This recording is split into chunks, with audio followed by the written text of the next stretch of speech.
नमस्कार दोस्तों, कैसे हैं आप। साथियों, हम सब यही जानते हैं कि रावण ही परम शक्तिशाली था, उसके जैसा और कोई नहीं था। लेकिन क्या आप जानते हैं कि अहिरावण महिरावण जो कि रावण के ही भाई थे, वह रावण से भी ज्यादा अधिक शक्तिशाली थे।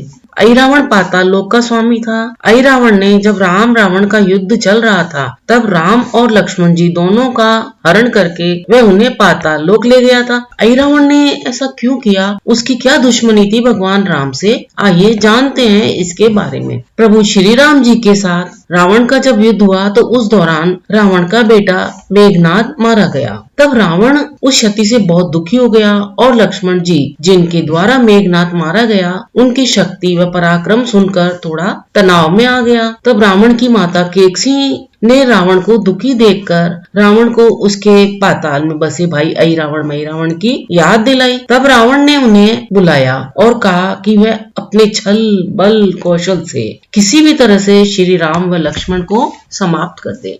यह बात दूतों के जरिए किसी भी तरह से विभीषण जी को पता लग गई कि युद्ध में अहिरावण व महिरावण जैसे परम मायावी राक्षस शामिल होने वाले हैं। तो विभीषण जी थोड़े चिंता में पड़ गए और उन्होंने सोचा कि अब भगवान श्री राम जी और लक्ष्मण जी की सुरक्षा व्यवस्था को और अधिक कड़ी करनी पड़ेगी। तो इसके लिए उन्हें सबसे उचित उस समय यह लगा कि यह जिम्मेदारी तो परम वीर हनुमान को ही सौंपी जाए और राम लक्ष्मण की निगरानी में उन्हें लगाया जाए। जब उन्होंने हनुमान जी को ये बात बताई तो हनुमान जी उनकी सुरक्षा वैसे ही करने लगे जैसे विभीषण जी ने कहा। राम लक्ष्मण जी जिस कुटिया में रहते थे, वह कुटिया लंका में सुएल पर्वत पर बनी हुई थी। हनुमान जी ने भगवान श्री राम जी की कुटिया के चारों ओर एक सुरक्षा घेरा खींच दिया ताकि कोई जादू टोना जन तंत्र मंत्र का असर उन पर न हो और कोई मायावी राक्षस भी इसके भीतर प्रवेश नहीं कर सके।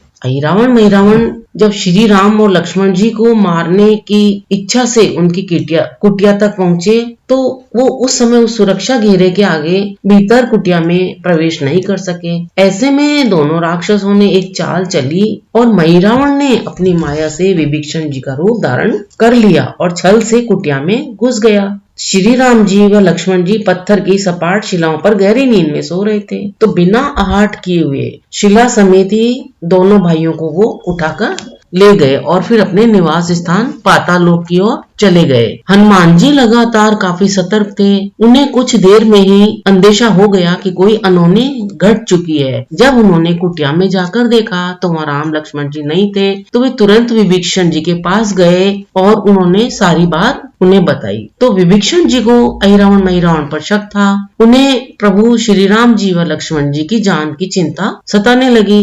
तुरंत ही विभीषण जी ने हनुमान जी को महिरावण के बारे में बताते हुए कहा कि वे तुरंत उसका पीछा करें। तो हनुमान जी ने वैसा ही किया, लेकिन लंका में अपने वास्तविक रूप में घूमना और प्रवेश करना राम भक्त हनुमान के लिए ठीक नहीं था। तो हनुमान जी ने एक पक्षी का रूप धारण कर लिया और फिर पक्षी के रूप में ही वे निकुंभला देवी के उधर पहुंच गए नगरी में। वहां निकुंभला नगरी में पक्षी रूप धरे हनुमान जी ने एक कबूतर और कबूतरी को आपस में बात करते हुए सुना। तो कबूतर कबूतरी को कह रहा था कि अब रावण की जीत तो पक्की है, अहिरावण महिरावण तो राम लक्ष्मण की बलि चढ़ा देंगे और फिर बस सारा युद्ध समाप्त हो जाएगा। कबूतर की बातों को जैसे ही बजरंगबली हनुमान जी ने सुना और उन्हें पता चला कि दोनों राक्षस राम और लक्ष्मण जी को सोते में ही उठाकर देवी को बलि चढ़ाने के लिए पाताल लोक ले गए हैं, तो तुरंत हनुमान जी वायु वेग से लंका से पाताल लोक की ओर बढ़े और तुरंत वहां पहुंच गए।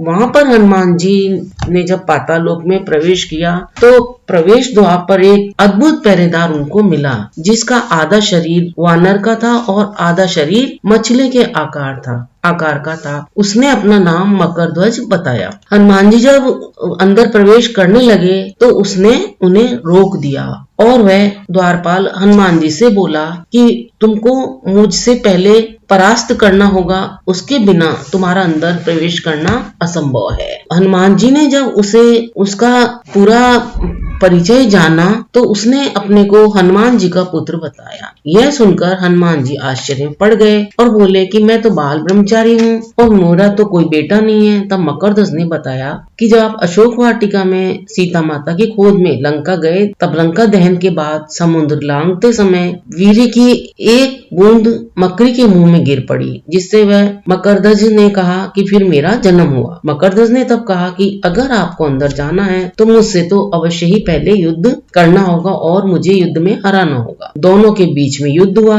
हनुमान जी की सोच के विपरीत मकरध्वज बहुत ही बलशाली और कुशल योद्धा निकला। लंबा युद्ध हुआ दोनों के बीच में। आखिर अपने बेटे को हराने के बाद हनुमान जी पाताल लोक के भीतर पहुंच गए।